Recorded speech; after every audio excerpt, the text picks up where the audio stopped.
નાના પડઘા હવે ગુજરાતમાં પડ્યા છે।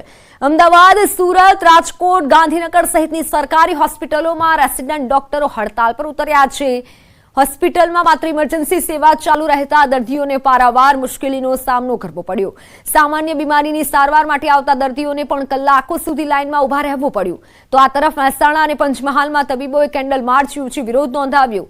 તબીબોની માંગ છે કે આરોપી સામે ફાસ્ટ ટ્રેક કોર્ટમાં કેસ ચલાવી ઝડપથી તેની કડકમાં કડક સજા થાય તેવું કરવું જોઈએ અને કડક સજા આપવામાં આવે।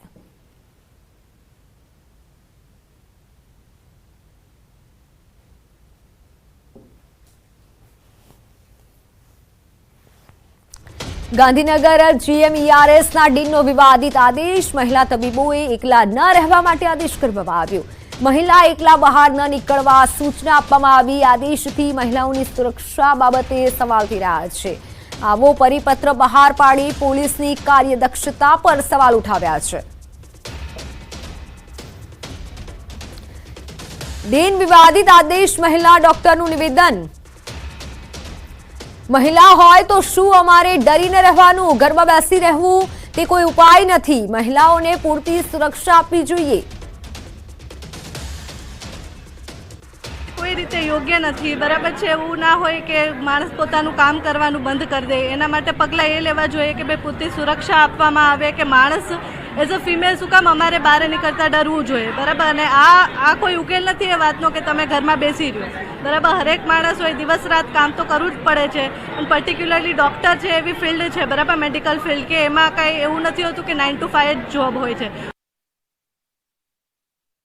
જીએમઈઆરએસના ડીનનો વિવાદિત પરિપત્ર, ન્યૂઝ 18 પર મહિલા તબીબોનું નિવેદન સામે આવ્યું છે। શું મહિલા તબીબોએ ઘરની બહાર નહીં નીકળવાનું? શું મહિલા ડોક્ટરો કામ પર જવાનું બંધ કરી દે? મહિલા પોતાના જ દેશ કે ઘરમાં સુરક્ષિત ન હોય? ખોટા નિવેદન ના આપો પરંતુ સુરક્ષા આપો તેવું મહિલાઓએ જણાવ્યું છે। મહિલા તબીબોએ આક્ષેપ કર્યા છે।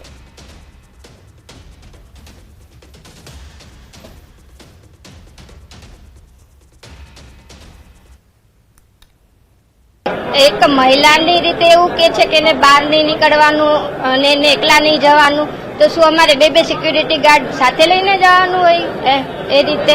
તો શું અમે અમારી સ્ટડી આટલી મહેનતથી કરીને છોડી દઈએ કે આ બધાના લોકોના ડરથી કે અમે બહાર જ જઈએ?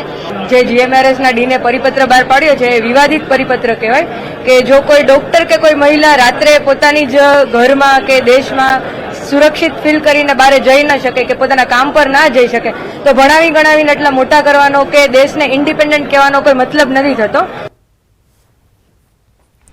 કોલકાતામાં મેડિકલની વિદ્યાર્થીની સાથે ગેંગ રેપ વિથ મર્ડરના સમગ્ર દેશમાં પડઘા પડ્યા છે। ત્યારે સુરત નવી સિવિલ હોસ્પિટલના રેસિડેન્ટ ડોક્ટરો હડતાલ પર ઉતર્યા છે, જેને લઈને હોસ્પિટલમાં દર્દીઓને પારાવાર મુશ્કેલીનો સામનો કરવો પડ્યો। માત્ર ઓપીડીમાં જ માત્ર બે ડોક્ટર જ હાજર હોવાથી હોસ્પિટલમાં દર્દીઓ લાંબી કતારમાં જોવા મળ્યા। સામાન્ય બીમારીની સારવાર માટે આવતા દર્દીઓને કલાકો સુધી લાઇનમાં ઊભા રહેવાનો વારો આવ્યો। સુરતની નવી સિવિલમાં 600 જેટલા ડોક્ટરો હડતાલમાં જોડાઈ વિરોધ નોંધાવી રહ્યા છે।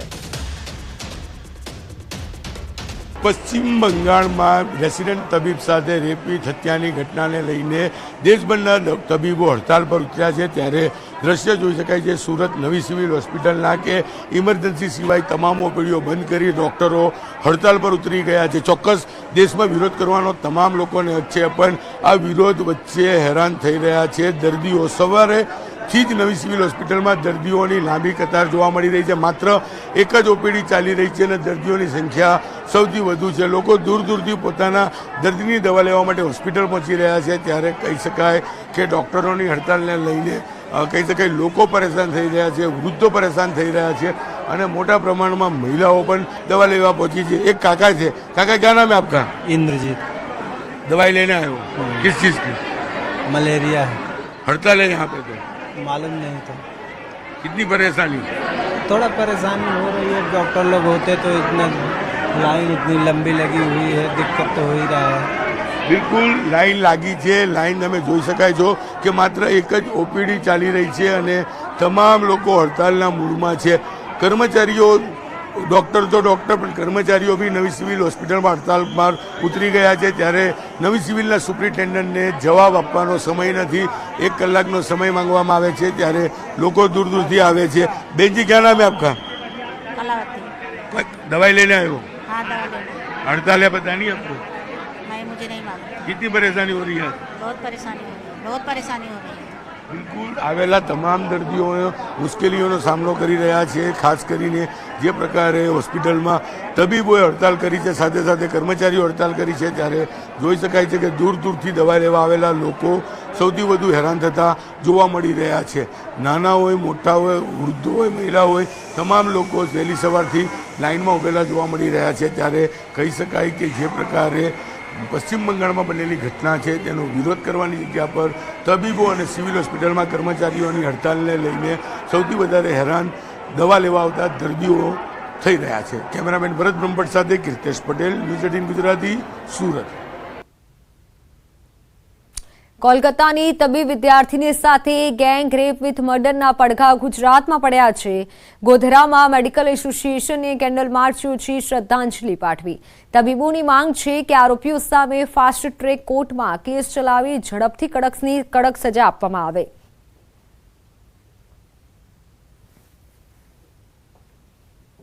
અત્યંત અમાનુષી અત્યાચાર ઇવેન્ટ્સ બને એ આખા સમાજ માટે શરમજનક છે અને આપણે સૌ એકઠા મળીને નોટ ઓનલી પબ્લિક પણ પબ્લિક અને સરકાર પ્રશાસન બધા ભેગા મળીને ખૂબ જ સખ્ત પગલાં દોષો સામે લેવા જોઈએ.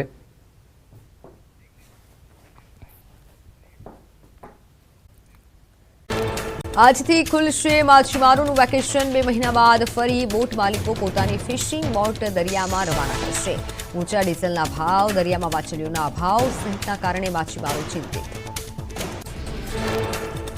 CBRNDએ ગુજરાત સરકાર સાથે કર્યા MOU. લોકોને કેમિકલ, બાયોલોજીકલ, રેડિયોલોજીકલ એટેકથી બચાવશે આ સિસ્ટમ. અમદાવાદમાં સિસ્ટમ કરાઈ ઇમ્પ્લાન્ટ. ઇસરો આજે કરશે SSLV D3 રોકેટ અને સેટેલાઇટનું લોન્ચિંગ. પૃથ્વીને કુદરતી આપત્તિથી બચાવશે આ સિસ્ટમ. શ્રી હરિકોટાના સતીશ ધવન સ્પેસ સેન્ટરથી કરાશે લોન્ચ. સુરતના દરિયા કિનારે સુમાળી બ્રિજ પરની ચોકીમાં લાગ્યા છે તાળા. દરિયા કિનારે હજારો લોકોની હાજરી. લોકોની સેફટી અને સુરક્ષાને નામે અનેક સવાલો ઉભા થયા. 2 દિવસ પહેલા દરિયા કિનારે પકડાયું હતું કરોડોનું ડ્રગ્સ. સુરતના દરિયા કિનારેથી ફરી ઝડપાયું ડ્રગ્સ. એસારના રિક્લાઇમેન્ટ એરિયામાંથી 4 કરોડથી વધુ કિંમતનું ડ્રગ્સ મળી આવ્યું હતું. વારસી હાલતમાં ડ્રગ્સના 7 પેકેટ મળી આવ્યા હતા. કુલ 8 કિલો ડ્રગ્સ જપ્ત કરાયું હતું. મહેસાણાના મેવડ ગામના માતંકી ધામ મંદિરને તસ્કરો નિશાન બનાવ્યું. મંદિરમાંથી તસ્કરો દાનપેટી ઉઠાવી ગયા. દાનપેટીમાં રહેલી અંદાજિત 10થી 12,000 જેટલી રકમની ચોરી. CCTVમાં કેદ થયા તસ્કરો. સુરતના હીરા બજારમાં રત્ન કલાકારો ₹80,000ના હીરાની ચલાવી લૂંટ. ચપ્પુની અણીએ કારીગરોને ધમકાવી ચલાવી લૂંટ. મિની હીરા બજારમાં 3 શખ્સો ગેટ પરથી કૂદી અને કારખાનામાં ઘૂસ્યા હતા. વરાછા પોલીસે આરોપીને દબોચ્યા. બનાસકાંઠાના જાડા ગામે આચાર્ય વગરની શાળાનો આક્ષેપ. છેલ્લા 1 વર્ષથી આચાર્ય ભૂમિકા પરમાર ડેપ્યુટેશન ઉપર ગાંધીનગર GCERTમાં ફરજ બજાવતા હોવાનું લેટર આવ્યું સામે. ગ્રામજનોએ શાળામાં આચાર્યની કરી હતી માંગ. સુરતમાં મેટ્રો બ્રિજના સ્પાન તૂટવાની ઘટનાની તૂટ્યા બાદ કામગીરી શરૂ કરાઈ. ક્ષતિગ્રસ્ત 2 સેગમેન્ટ સહિત તમામ 11 સેગમેન્ટ નીચે ઉતારી લેવાની કામગીરી હાથ ધરવામાં આવી. કામગીરીમાં 15 દિવસથી વધુનો સમય લાગવાની શક્યતા. ગોધરા શહેરમાં એક સામાજિક કાર્યકરે રખડતા ઢોરની સમસ્યાને લઈને કર્યો અનોખો વિરોધ. સ્વતંત્રતા પર્વ નિમિત્તે એક હાથમાં તિરંગો લઈ લાકડી લઈ રોડ પર ડીંગો જમાવતા પશુઓને ભગાડ્યા. રખડતા ઢોરની સમસ્યાથી શહેરમાં અકસ્માતો વધવાની ફરિયાદ. ભાવનગરમાં રોડની કામગીરીમાં પોલમપોલ. ઓડિટ વિભાગે ખોલી ભ્રષ્ટાચારની પોલ. મનપાના રોડ વિભાગની તાનાશાહી. એજન્સીની મનમાનીના કારણે પ્રજા પરેશાન. 2.34 કરોડના રોડના કામમાં ટેન્ડર કમિટીને લૂપમાં લીધા વગર જ કામ સોંપ્યું હોવાનો ખુલાસો.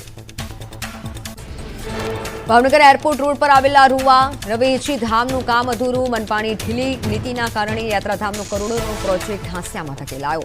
યાત્રાધામ બોર્ડે મનપાને આપી હતી 4 કરોડની ગ્રાન્ટ. 3.5 વર્ષમાં 70% જ કામ પૂર્ણ થયું.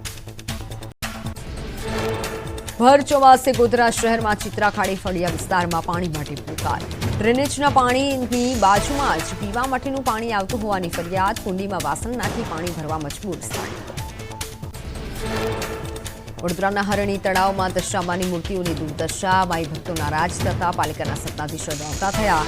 સત્તાધીશોએ ભૂલ સ્વીકારવાના બદલે નાગરિકો પર દોષનો ટોપલો ઢોળ્યો. તળાવમાં દશામાની વધુ પડતી મૂર્તિઓ આવી ગયાનું કારણ આગળ ધર્યું. મોટા પ્રમાણમાં મૂર્તિઓ વિસર્જન માટે આવતા કૃત્રિમ તળાવમાં મૂર્તિઓ દેવાહાર દેખાયાનો દાવો. સ્ટેન્ડિંગ કમિટીના ચેરમેન શીતલ મિસ્ત્રીના મતે નાગરિકોએ જાતીય વ્યવસ્થા ઊભી કરી. રાજકોટના ફાયર અધિકારી અનિલ મારુની વધશે મુશ્કેલી. અનિલ મારુની ભરતી શંકાના દાયરામાં 3 જૂને ભુજ ઓડિટ વિભાગે ભરતી અને પ્રમોશન બાબતે લખ્યો હતો પત્ર. 2015થી અનિલ મારુને કાયમી કરાયા. ધોરણ 12 પાસ અનિલ મારુને ક્લાસ 1 ઓફિસર બનાવાતા ઉઠ્યા સવાલ. અગ્નિકાંડ બાદ ભુજથી રાજકોટમાં કરાઈ હતી બદલી.